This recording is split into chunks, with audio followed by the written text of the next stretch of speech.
Heroin আজ পৃথিবীর সবচেয়ে ভয়ঙ্কর মাদকগুলোর মধ্যে অন্যতম, কিন্তু আজ থেকে মাত্র 100 বছরের কিছু বেশি সময় আগে একটি বড় জার্মান কোম্পানি এটিকে সাধারণ কাশির ওষুধ হিসেবে বিক্রি করত, এমনকি শিশুদের কাছেও।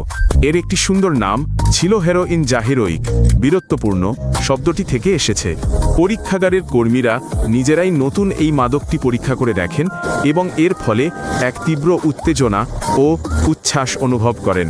এ কারণেই নামটি প্রচলিত হয়ে যায়। ফুসফুসের রোগ, ফ্লুপেটের গোলমাল এবং বুকে ব্যথার জন্য এটি প্রেসক্রাইব করা হতো। 15 বছর ধরে একই কোম্পানি প্রতি বছর প্রায় 1 টন বিশুদ্ধ পদার্থ বাজারে সরবরাহ করত। বাজারে আসার মাত্র 1 বছর পরেই প্রথম আসক্তদের আবির্ভাব ঘটে। 10 বছর পর এটি স্পষ্ট হয়ে যায় এই মাদকটি মরফিনের চেয়েও বেশি আসক্তিকর ছিল, যে মাদকটি নিরাময়ের জন্য এটি তৈরি করা হয়েছিল।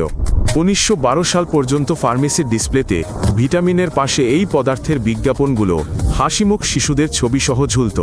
এটি কোনো কল্পকাহিনী নয়, এটি একটি প্রমাণিত ঐতিহাসিক সত্য।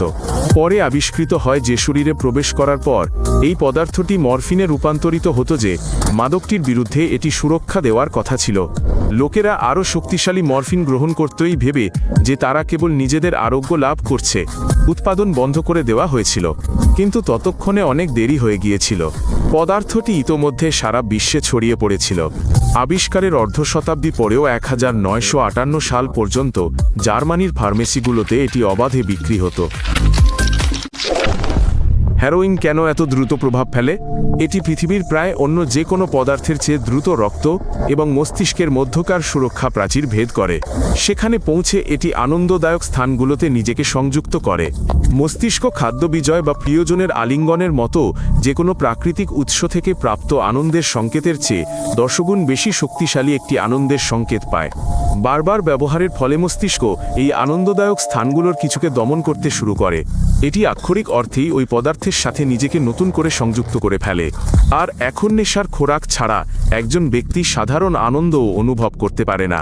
কয়েক সপ্তাহের মধ্যেই শরীর নিজে থেকে আনন্দের হরমোন নিঃসরণ করা বন্ধ করে দেয়। এটি বাইরের সাহায্য ছাড়া কিভাবে সুখী হতে হয় তা ভুলে যায়। এটি আর কোনো পছন্দের বিষয় থাকে না, এটি শরীরের দোষ হয়ে দাঁড়ায়।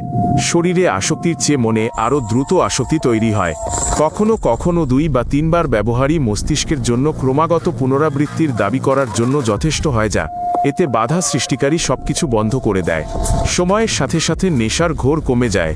এটি অদৃশ্য হয়ে যায়, কেবল একটি লক্ষ্য রেখে যায়: নেশার খোরাক না পাওয়ার যন্ত্রণা থেকে মুক্তি। ব্যক্তিটি আর আনন্দের জন্য ইনজেকশন নেয় না, বরং কেবল স্বাভাবিক বোধ করার জন্য নেয়। বেশিরভাগ আসক্ত ব্যক্তি একেবারে শেষ মুহূর্ত পর্যন্ত বিশ্বাস করে যে সবকিছু নিয়ন্ত্রণে আছে।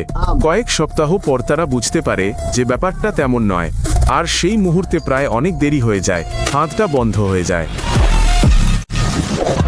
হেরোইন পদ্ধতিগতভাবে এবং নির্মমভাবে শরীরকে ধ্বংস করে। ক্রমাগত ইনজেকশনের কারণে শিরা জ্বলে যায়, ত্বকনা সারা ক্ষতে ভরে যায় এবং শরীরের রোগ প্রতিরোধ ক্ষমতা সাধারণ সংক্রমণের বিরুদ্ধে লড়াই করতে ব্যর্থ হয়। অপরিষ্কার সূঁচের মাধ্যমে হেপাটাইটিস এবং অন্যান্য গুরুতর রক্তের রোগ ছড়ায়। সংক্রমণ অস্বাভাবিক নয়, বরং এটাই স্বাভাবিক। প্রথমবার অতিরিক্ত মাত্রায় সেবনের আগেই অনেকে এই সংক্রমণের কারণে নিবিড় পরিচর্যা কেন্দ্রে ভর্তি হন। চেহারায় দ্রুত পরিবর্তন আসে, ত্বক ধূসর হয়ে ঝুলে পড়ে, দাঁত ভেঙে যায়, চোখ অনবরত আধবোজা থাকে। আপনি যাকে একসময় চিনতেন 2-1 বছরের মধ্যেই তাকে চেনা যায় না। মস্তিষ্কেরও অবনতি ঘটে, স্মৃতিশক্তি দুর্বল হয়ে যায়, মনোযোগ দেওয়া অসম্ভব হয়ে পড়ে এবং হ্যালুসিনেশন শুরু হয়। শেষ পর্যায়ে একজন ব্যক্তি ঘন্টার পর ঘন্টা সম্পূর্ণ ঘোরের মধ্যে বসে থাকতে পারে। সে জীবিত, কিন্তু যেন আর জীবিত নয়। উপরন্তু হেরোইন ক্ষুধা পুরোপুরি মেরে ফেলে, মানুষ খাওয়া বন্ধ করে দেয়। 1 বছর ধরে সক্রিয়ভাবে ব্যবহারের ফলে 20 থেকে 30 কিলোগ্রাম ওজন কমে যাওয়া কোনো ব্যতিক্রম নয়, বরং একটি সাধারণ ঘটনা। অতিরিক্ত মাত্রা গ্রহণ এড়ানো গেলেও যা নিজেই একটি সৌভাগ্য, মারাত্মক বিষক্রিয়া মনস্তত্ত্ব এবং অভ্যন্তরীণ অঙ্গ প্রত্যঙ্গের উপর অপরিবর্তনীয় ক্ষত রেখে যায়। কষ্ট ছাড়া আরোগ্য লাভ করা প্রায় অসম্ভব। সক্রিয় আসক্তিতে থাকা ব্যক্তিদের গড় আয়ু 5 থেকে 7 বছর। এর কারণ দুর্ভাগ্য নয়, বরং শরীর ও মস্তিষ্ক তাদের উপর যা করা হচ্ছে তা সহ্য করতে পারে না। হেরোইন ছাড়া এত কঠিন কেন? কারণ উইথড্রয়াল শুধু অসুস্থতার অনুভূতি নয়, এটি একটি শারীরিক বিপর্যয় যা শেষ ডোজ নেওয়ার মাত্র কয়েক ঘন্টা পরেই শুরু হয়। সারা শরীরে ব্যথা, খিঁচুনি, বমি ও নিদ্রা, এমন অনুভূতি যেন ভেতর থেকে চামড়া পুড়ে যাচ্ছে। আপনি শুতে বা নড়াচড়া করতে পারবেন না। ডোজ ছাড়া প্রথম 3 দিন সবচেয়ে খারাপ। যারা 1 বছরের বেশি সময় ধরে এটি ব্যবহার করছেন তারা কার্যত একা এই সময়টা পার করতে পারেন না।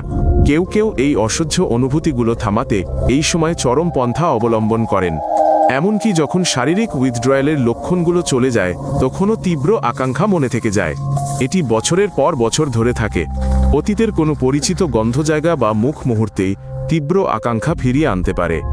যখন তীব্র লক্ষণগুলো কমে যায় তখন সামনে থাকে কয়েক সপ্তাহের দুর্বলতা, বিষণ্ণতা এবং সম্পূর্ণ শূন্যতা। শরীর ধীরে ধীরে সেরে ওঠে, মস্তিষ্ক আরও ধীরে, যদি আদৌ সেরে ওঠে। এটি শুধু অস্বস্তিকর নয়, ডাক্তাররা বলেন তীব্র উইথড্রয়ালের তীব্রতা মারাত্মক বিষক্রিয়া এবং একই সাথে কয়েকটি হাড় ভাঙার সাথে তুলনীয়। আর সব কিছুই কোনো রকম ব্যথা উপশম ছাড়াই। এ কারণেই গুরুতর চিকিৎসা সহায়তা ছাড়া 90% মানুষ ধূমপান ছাড়ার প্রথম 3 মাসের মধ্যেই আবার তা শুরু করে দেয়। মস্তিষ্ক সবকিছু মনে রাখে এবং ক্রমাগত আপনাকে তা মনে করিয়ে দেয়। হেরোইন আসক্তি থেকে মুক্তি পাওয়া কি সম্ভব? আদতে হ্যাঁ, কিন্তু পরিসংখ্যানটি বেশ ভয়াবহ। যারা আসক্তি ছেড়ে দেয় তাদের বেশিরভাগই আবার আসক্ত হয়ে পড়ে। এর কারণ তারা দুর্বল নয়ভ্রং, তাদের মস্তিষ্ক স্থায়ীভাবে পরিবর্তিত হয়ে যায়। মস্তিষ্কের যে অংশটি আনন্দ এবং সিদ্ধান্ত গ্রহণের জন্য দায়ী তা আক্ষরিক অর্থেই মাদকের জন্য নতুন করে সাজানো হয়ে যায়। এটি ছাড়া বছরের পর বছর কাটানোর পরেও মস্তিষ্ক অতীতের সংকেতে এমনভাবে প্রতিক্রিয়া দেখায় যেন কিছুই বদলায়নি। পুরনো পরিবেশে ফিরে যাওয়াই পুনরায় আসক্ত হওয়ার সবচেয়ে দ্রুততম পথ। যারা চিকিৎসার পর নিজেদেরকে সেই পুরনো বন্ধুদের সাথে এবং একই জায়গায় ফিরে পায় তারা প্রায় অনিবার্যভাবেই পুনরায় আসক্ত হয়ে পড়ে।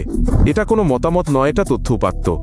আরেকটি নির্মম সত্য, কিছুকাল মাদক থেকে বিরত থাকার পরমাদকের প্রতি সংবেদনশীলতা তীব্রভাবে বেড়ে যায়। যে মাত্রা একজন ব্যক্তি আগে কোনো পরিণতি ছাড়াই সহ্য করতে পারত, বিরতির পর তা প্রাণঘাতী প্রমাণিত হতে পারে। ঠিক এই কারণেই ক্লিনিক বা কারাগার থেকে বের হওয়ার প্রথম কয়েক সপ্তাহের মধ্যেই 1/3 প্রাণঘাতী ওভারডোজের ঘটনা ঘটে। শরীর তার স্বাভাবিক প্রতিরোধ ক্ষমতা হারিয়ে ফেলে, কিন্তু আকাঙ্ক্ষা থেকে যায়। যারা মুক্ত হতে পারেন তারা একই কথা বলেন, এটা সম্ভব, কিন্তু বাকি জীবনটা প্রতিদিনের এক সংগ্রাম।